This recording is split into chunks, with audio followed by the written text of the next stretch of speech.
मेरे ख्याल से कम 30 दिन का तो इसका रिमांड मिलेगा। किसी के जनाब जज्बात के साथ आप नहीं खेल सकते। कोई क्रिश्चियन है, कोई मतलब किसी भी मजहब से या किसी भी फिरके से ताल्लुक, हमारे लिए सब काबिल एहतराम। मैं नहीं समझता कि FIR गलत हुई है।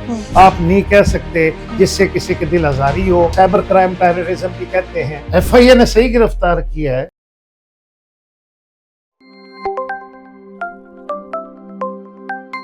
अस्सलाम वालेकुम, मैं हूं सिद्रा फारूक SG डिजिटल के साथ। नाजरीन, 2 दिन पहले एक पॉडकास्टर हैं रेहान तारिक, जिनके बारे में बताया गया कि वो लंदन से जब लाहौर एयरपोर्ट पर पहुंचे तो उनको वहीं पर NCCI की तरफ से गिरफ्तार कर लिया गया।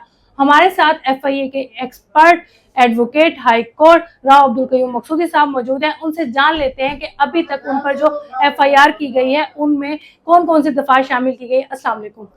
जी वालेकुम सलाम।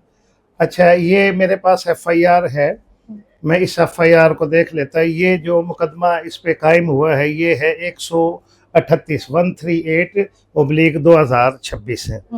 बात ये, और इसमें जो सेक्शन लगाएंगे मैडम, इसमें जनाब ना ये अंडर सेक्शन जनाब 11 का है, प्रोविंशन ये जो है इलेक्ट्रिक साइबर क्राइम एक्ट का जनाब 2016, इसमें अमेंडमेंट हुई है 2025 में।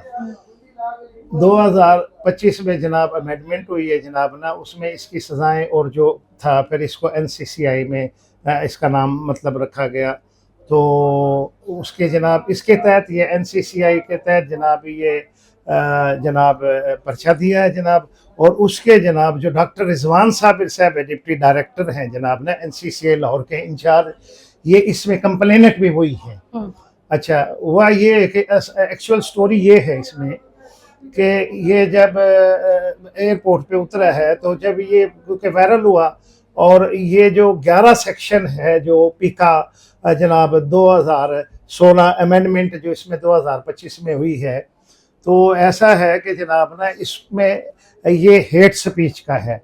आप किसी भी मजहबी हो, इखलाकी तौर पे, दीनी तौर पे और कानूनी तौर पे आप ऐसा कोई बात पब्लिकली और इंटेंशनली आप नहीं कह सकते जिससे किसी के दिल आजारी हो, जिससे जनाब वो हो। ये इंटरव्यू मुझे भी याद है जनाब ना, जब उन्होंने एक मजहबी स्कॉलर साहब का किया था तो मैंने भी मतलब ये सोचा ज़रूर था कि ये काम इन्होंने गलत किया है और ऐसा नहीं होना चाहिए था। तो पब्लिकली आप, क्योंकि हम रिपब्लिक ऑफ कंट्री में रह रहे हैं, हमारा जो दीन इस्लाम है वैसे भी अखलाकी तौर पे इसने ये बताया है कि जनाब आप दूसरे के जज्बात का ख्याल करेंगे। कोई गैर मुस्लिम है, कोई जनाब ईसाई है, कोई क्रिश्चियन है, कोई मतलब किसी भी मजहब से या किसी भी फिरके से ताल्लुक, हमारे लिए सब काबिल एहतराम है। तो आप कानूनी तौर पे करेंगे तो ये 11 का लगेगी इसमें जनाब। इसमें और भी सेक्शन है जिसको मतलब इसको हम साइबर क्राइम टेररिज्म भी कहते हैं। वो शुक्र है इस पे सेक्शन नहीं लगाया, सिर्फ हेट स्पीच का लगाया है। आप पब्लिक जो में कोई भी या पब्लिक की कोई ऐसा जनाब नहीं कर सकते जनाब जिससे जनाब ना माशरे में इंतशार फैले और जिसमें से जनाब ना कोई मजहबी जनाब कोई मुनाफरत फैले। ये ना कानूनी तौर पे जायज़ है, ना ये जनाब मजहबी तौर पे जायज़ है, ना ये अखलाकी तौर पे जायज़ है। तो हम इसको कंडेम करेंगे और FIR ये सही हुई है। इस पे मैं नहीं समझता कि ये FIR गलत हुई है, क्योंकि आप उस इंटरव्यू के खोल के तो देखें। ये जो मतलब ऐसे तो बंदा जाती बात भी नहीं कर सकता। आप किसी का मतलब एक हम जैसे इससे ताल्लुक रखते हैं जनाब, हम कैसे जनाब ये कर सकते हैं कि जनाब ना हम किसी की दिल आजारी करें कि जनाब अच्छा काम किया, क्या पता इससे को बड़ा नुकसान भी हो सकता था, फिर वारियत फैल सकती थी। और इसमें दूसरे सेक्शन लगाया 11 का, तो मैंने आपने बता दिया कि 11 का है क्या चीज ना। 11 का राव साहब, हमने देखा है कि जो रेहान तारिक है एक बड़ा नाम है, सहाफी हैं।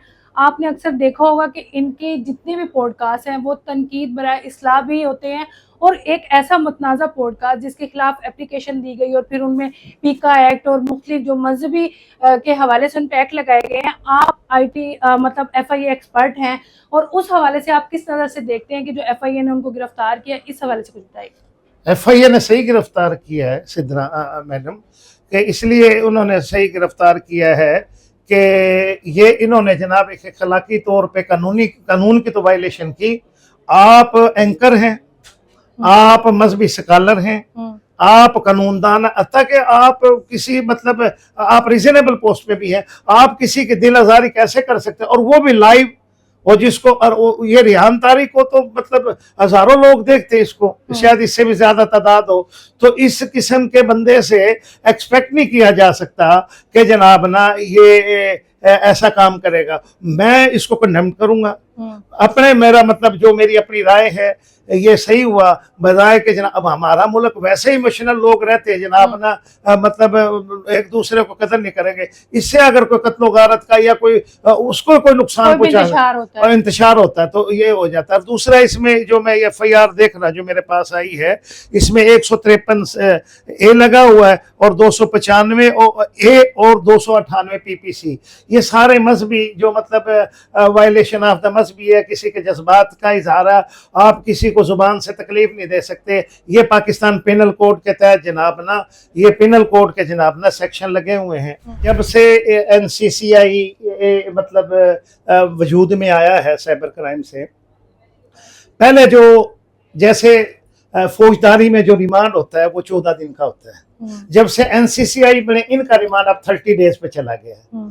और 30 डेज का मतलब है 1 माह के लिए। ये तो पहला रिमांड हुआ। मुझे नहीं लगता कि इसको जनाब इतनी जल्दी जुडिशल किया जाए, इतना जल्दी जुडिशल किया जाएगा।